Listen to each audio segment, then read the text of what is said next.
Taught and contract. Company नहीं था? No ma'am, company नहीं। अच्छा, अच्छा सब्जेक्ट नहीं है क्या? बहुत कम स्टूडेंट ऑप्शनल में हम देख रहे हैं कि कंपनी ले रहे हैं, आपने भी नहीं लिया। चलिए खैर, वो अपनी पर्सनल चॉइस है, आपको उसका अधिकार है। जी मैम। ये बताइए, क्या डिफरेंस क्या है कॉन्स्टिट्यूशन और एडमिनिस्ट्रेटिव लॉ? कॉन्स्टिट्यूशन लॉ एक एपेक्स लॉ है, सर्वोच्च विधि है किसी भी देश की, और प्रशासनिक विधि एक शाखा है उसकी, जो कि कॉन्स्टिट्यूशन से गवर्न होती है, जिससे हमारे जो प्रशासनिक अधिकारी हैं, जो प्रशासनिक पद हैं, वो गवर्न होते हैं, जो प्रशासन को गवर्न करता है। इसमें जेनिंग्स ने बताया भी है, उन्होंने परिभाषित भी बताया है कि प्रशासनिक विधि है क्या। प्रशासनिक विधि उन्होंने स्पष्ट बताया है कि प्रशासनिक विधि जो लोक सेवक हैं, उनके दायित्व कर्तव्यों का निर्वहन किस प्रकार करें ना करें, उसको उन्होंने स्पष्ट किया है और उससे वो गवर्न होंगे। तो जेनिंग्स ने कॉन्स्टिट्यूशन को क्या बताया, कॉन्स्टिट्यूशनल लॉ को? कॉन्स्टिट्यूशनल लॉ को जेनिंग्स ने बताया है कि किसी भी देश की सर्वोच्च विधि संविधान, किसी भी देश का सर्वोच्च विधि संविधान होता है, और संविधान चूंकि एक सर्वोच्च एपेक्स लॉ है, और संविधान चलिए खैर, ये बताइए, हमारे कॉन्स्टिट्यूशन का जो फॉर्मेट है वो क्या है? मेरे क्वेश्चन को समझिएगा। हमारे जो कॉन्स्टिट्यूशन है, कॉन्स्टिट्यूशन, इसका फॉर्मेट क्या है? हम पार्लियामेंट्री फॉर्म ऑफ गवर्नमेंट हमारे यहाँ है, आप जानते होंगे, लेकिन संविधान का जो सेटअप है, सेटअप जानते हैं? कॉन्स्टिट्यूशन और एडमिनिस्ट्रेटिव लॉ होगा, हर कंट्री का अपना सेटअप होता है, तो कितने तरह के सेटअप होते हैं पहले बताइए। जैसे फॉर्म ऑफ गवर्नमेंट होती है, parliamentary form of government with unitary setup, with federal setup, तो ठीक है, तो कितने सेटअप होते हैं, कैसे कैसे तरीके?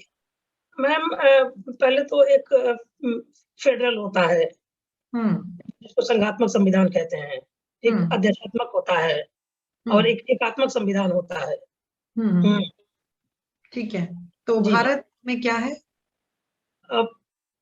मैम भारत में प्रत्यक्ष रूप से देखा जाए तो संघात्मक संविधान है, लेकिन इसमें कुछ कहीं न कहीं एकात्मक संविधान के गुण भी पाए जाते हैं, मिलते हैं। तो जेनिंग्स का आपने नाम लिया तो मैं फिर पूछूंगी, जेनिंग्स ने इंडियन कॉन्स्टिट्यूशन का क्या सेटअप बताया, क्या बोला?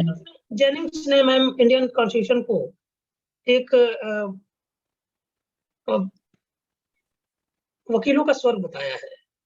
अच्छा, फेडरल सेटअप के बारे में बताइएगा, सोच लीजिए। Sorry ma'am, sorry. कोई बात नहीं है, चलिए। अच्छा बताइए, तो आपने बताया कि मतलब अपेरेंटली अगर हम देखें तो फेडरल है, बट कुछ फीचर आपने बताई यूनिटरी भी है। जी मैम। तो एक्चुअली क्या है फिर भारत, यूनिटरी है कि फेडरल है कि क्या है? नहीं मैम, इंडियन कॉन्स्टिट्यूशन संघात्मक संविधान है, फेडरल है।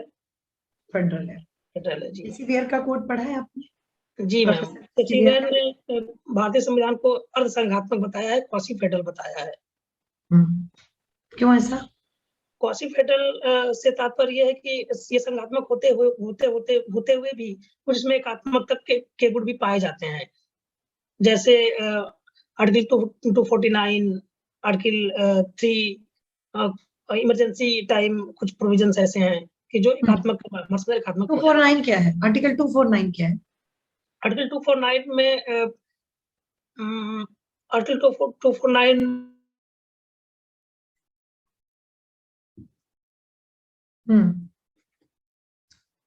अनम्यूट करिए, अनम्यूट करिए।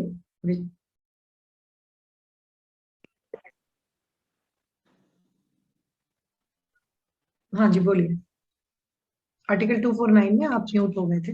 जी मैम, जी मैम। आर्टिकल 249 में कोई अगर पब्लिक इंटरेस्ट का कोई मामला है, तो राज्यसभा को इम्पोर्ट किया गया है कि वो लोक में चाहे तो द्वितीय बहुमत से कोई कानून बना सकता है। क्या लोकहित का कोई मामला है? जी मैम। लोकहित लिखा है? सॉरी मैम, राष्ट्रीय हित में लिखा है, नेशनल इंटरेस्ट में लिखा है, वर्ड थोड़ा सा मिस्टेक हो गया। कोई बात नहीं है, चलिए, नेशनल इंटरेस्ट याद आ गया, देर आए दुरुस्त आए, बेहतर है, ठीक है। नेशनल इंटरेस्ट लिखा है, तो क्या हो जाएगा फिर उसमें नेशनल इंटरेस्ट में? नेशनल इंटरेस्ट में मैम राज्यसभा इम्पावर्ड है कि वो कानून बना सकती है बिना किसी राज्यसभा कानून बना देगी राज्य सूची के विषय पर भी। हाँ, केंद्र सरकार कानून बना सकती है बना अगर वो रेजोल्यूशन राज्यसभा से पास हो जाए। 2/3 बहुमत हुई है 249। जी मैम। क्या मेजोरिटी है? 2/3 2/3 of the total membership of that house. जी मैम, 2/3 बहुमत। 2/3 बहुमत। मेरे स्टेटमेंट पूरा सुनिए।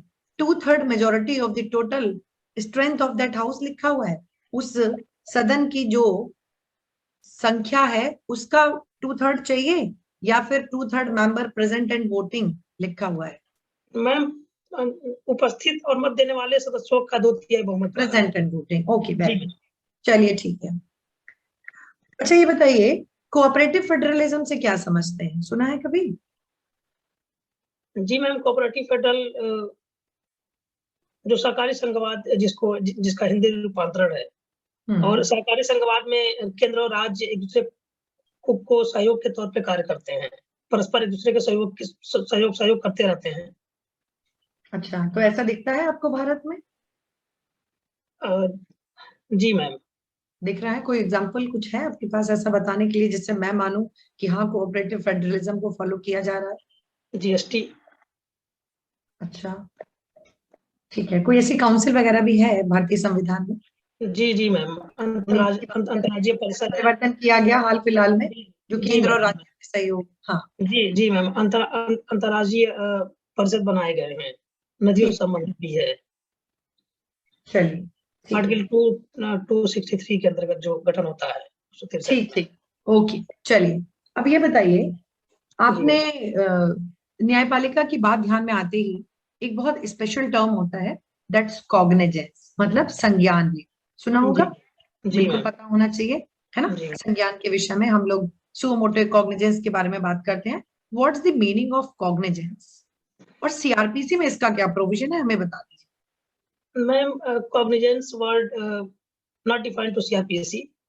ओके। कॉग्निजेंस को सुप्रीम कोर्ट ने अपने एक प्रमुख वाद में, सीबीआई वर्सेस इजी कुलकर्णी का वाद आया था, तो उसमें 1963 में तो सुप्रीम कोर्ट ने कॉग्निजेंस को इंटरप्रिटेशन किया था कि क्या किसे कहेंगे। तो उसने कहा था कि टू टेक नोटिस, किसी अपराध के बारे में सूचना ले लेना, या become aware of an offence, किसी अपराध के बारे में कोई जानकारी लेना, यह संज्ञान के अंतर्गत आता है। सीआरपीसी में इसका क्या प्रावधान है? सीआरपीसी में मैम सेक्शन 190 ऑनवर्ड 199 तक प्रावधानित है। क्या न्यूज़पेपर को देखकर कोई संज्ञान ले सकता है, न्यूज़पेपर के किसी आर्टिकल पर? जी मैम, आर्टिकल 191 के सब क्लास 3 में मजिस्ट्रेट को ये पावर है कि वो सो मोटो भी कॉग्निजेंस ले सकता है। कौन सा मजिस्ट्रेट सेकंड क्लास ले सकता है? मैम, सेकंड क्लास मजिस्ट्रेट ले सकता है, एम्पावर्ड बाय सीजीएम अगर हो तो वो कॉग्निजेंस ले सकता है। ठीक है। अच्छा ये बताइए, 190 में जो कॉग्निजेंस है वो कौन सा कॉग्निजेंस है? कॉग्निजेंस अगेंस्ट केस है या कॉग्निजेंस अगेंस्ट अक्यूज्ड है? मैम, कॉग्निजेंस अगेंस्ट केस है। केस है तो अक्यूज्ड के अगेंस्ट भी इसका मतलब कॉग्निजेंस लेती है क्या कोर्ट? नहीं मैम, कॉग्निजेंस सदैव अपराध के विरुद्ध लिया जाता है, न कि अक्यूज्ड के विरुद्ध के।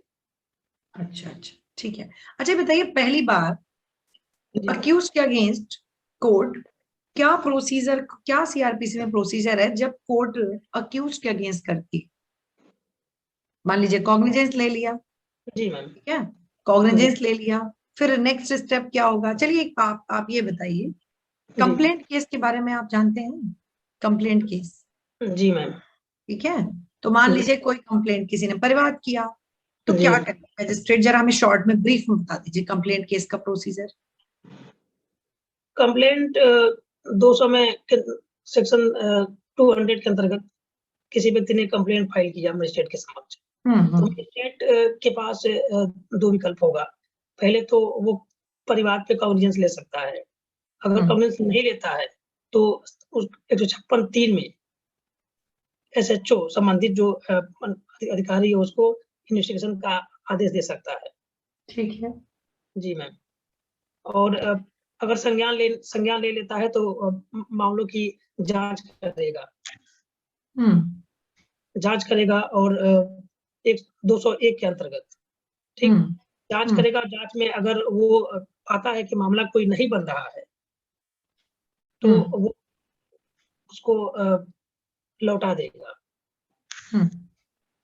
मामला कोई नहीं बना तो उसको लौटा देगा। और लौटा देगा? नहीं, सॉरी मैम 201 में वो उसकी परीक्षा करेगा। परीक्षा करने 200 में परीक्षा कर लेगा। 200 talks about the examination of complainant and witnesses। जो भी कोई उनके साथ में साक्षी आए हैं उनकी एग्जामिनेशन करता है 200 में। 200 एक अलग मैटर है, 200 तो अलग मैटर है। इसके बाद मैटर आगे होता है तो क्या करता है, 204 में इशू प्रोसेस कर देता है, और अगर कुछ मैटर नहीं निकलता है 10203 में डिसमिस। हाँ जी सर, जी मैम 203 में खारिज कर देता है। डिसमिस कर देगा, यस, लौटाना नहीं है उसको, डिसमिस। ठीक है जी, खारिज कर देता है। अगर पाता है तो 204 में वो आदेशिका जारी करता है। समन है तो समन। क्या कोर्ट ऑफ सेशन भी कॉग्निजेंस ले लेगा? जी मैम, डायरेक्टली प्रोविजंस है कि सामान्यतः जनरली कोर्ट ऑफ सेशन को इम्पावर नहीं किया गया है लेने के लिए, लेकिन उसके कुछ एक्सेप्शन भी हैं। अच्छा चलिए, डिस्चार्ज और एक्विटल में डिफरेंस बता दीजिए। मैम उन्मोचन डिस्चार्ज जो होता है वो बिफोर ट्रायल होता है। अच्छा, बिफोर ट्रायल। जी मैम। तो ट्रायल कहाँ से स्टार्ट होता है ये बताइए फिर। Trial ma'am charge of frame charge जैसे होता है, चार्ज विनिर्मित होने के पश्चात ही ट्रायल शुरू हो जाता है। मतलब आपके कहने का है कि चार्ज फ्रेम से पहले जो होगा वो डिस्चार्ज उन्मोचित हो जाएगा वहाँ। ठीक है, और एक्विटल? एक्विटल विचारण के बाद जो कार्रवाई होगी। तो क्यों डिस्चार्ज कर देते हैं, क्या कारण होता है? डिस्चार्ज में ये है मैम कि कोई मामला नहीं बन रहा है। और दोनों में बेसिक अंतर ये है कि डिस्चार्ज होने के बाद उन्मोचन तक अगर कर दिया जाता है तो उसको पुनः भी उस मामले में विचारणीय उसका किया जा सकता है, उसको रिकॉल किया जा सकता है। किस सेक्शन में?